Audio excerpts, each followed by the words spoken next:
This is the first octave. The keynote is Do. The colour is red. This is the third chapter, and the city is Dorothea. These were stories I wrote in the year 2000, 2001, as responses, yes, that's the right word, to each of Italo Calvino's stories of invisible cities. And these two stories that I'm going to read you today, one is a story of a journey, and another is a story of a house that I wanted to buy or live in. This is verse 2 and 3 of the third chapter, first octave, Dorothea. Verse 2. Vanishing yellow sun finally submerges, then blue dusk light emanates from the round window. You're 19, and after 27 days of travelling through light on water from the great south, you're approaching for the first time the land you didn't know you'd left behind. You hear excitement on deck, and you climb from your cabin somewhere deep inside the boat's belly. Suddenly, there it is. All the starry nights in your blood are out there for your eyes to see. The terracotta mosaic of the Sicilian coast is to your left. Its murmuring is that of the Phoenicians, all the algebraic songs of white-clad geniuses of the 8th century. To your right, only metres away it seems, lays Hellenic-scented Calabria. Thyme, goats, rosemary, grapes, marjoram, cypresses. You don't know this. You can't know this at 19, but you feel it so clearly. The cheer of it, the very cheer of coffee, of everyone looking so cared for, no one uncaring, and suddenly you feel the precariousness of it all. Here you are, so very, very far away.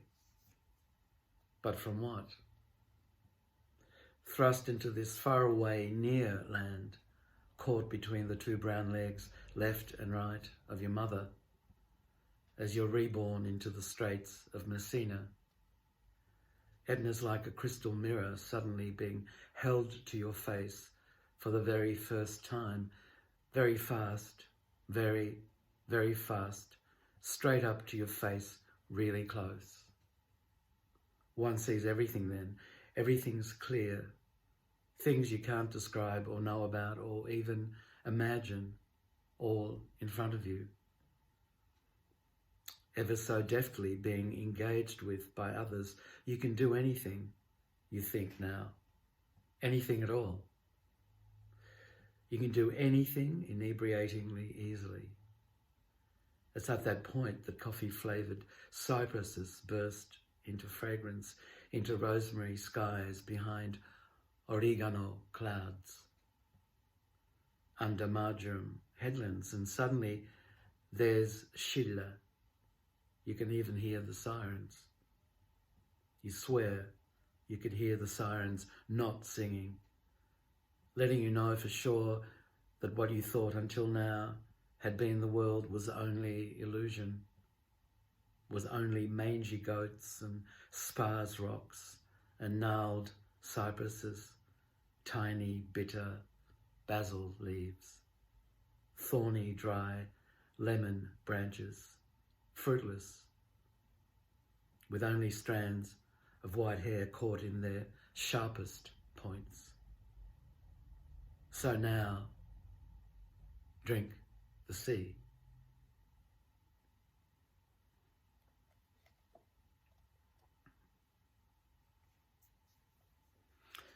This is verse 3. You're coming around the bend at 3 a.m. I'm holding Suchorn tight around the waist because otherwise it feels like I'll fall off. The noise of Martini's drunken crowds fade behind us and the rest of Phnom Penh is absolutely silent. I suddenly imagine the full moon over Angkor Wat. The only sound is the 50 cc's rebounding from the pock-marked walls. He's saying something to me, but it doesn't matter, really. A few rats scurry as we glide by.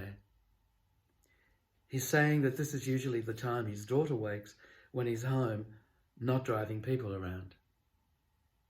That his teacher father was murdered by Pol Pot just for wearing eyeglasses. Other things as well, like that his mother-in-law doesn't like him. She wants him to study French, that he's too tired. We're silent for a while. We're gliding by the river past the palms when I ask him to stop. I'm looking at a thin, tall, 3-story villa overlooking the Mekong with bougainvillea climbing all through it. Moonlight casts the tracery of foliage almost purple against the white stone walls. A woman leans over the balustrade. She looks down and asks us if we want something. Water is trickling out of somewhere, making a gurgling sound and seeping slowly over the smashed asphalt surface all the way to the motorbike's front wheel. I look straight up at her and I say, "Yes, I want your house." She can't hear me. I speak up, "I want to live in your house." She doesn't answer. I turn away and look at the Mekong. So does Suchorn. Boats are paddling slowly downstream in the middle of the broad river towards the delta. Far away upstream in the centre of the flow, you can just make out little yellow lamps. For a time, we listen to the quiet song of a boatwoman. When I look up at the terrace, it's empty again. Suchorn starts the bike up. When we get to the Russian market, he stops. "Left or right?" he asks, grinning broadly. There's a dawn somewhere, trying to break through, wanting to shed pale yellow light over the killing fields far to the east of us.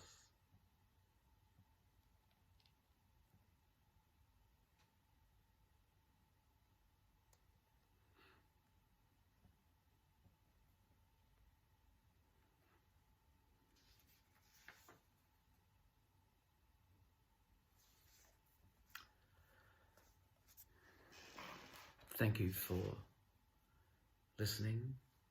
I hope to see you tomorrow for the first octave, 4th chapter, and the city is Zaida. The keynote is still Do, and the colour is still red.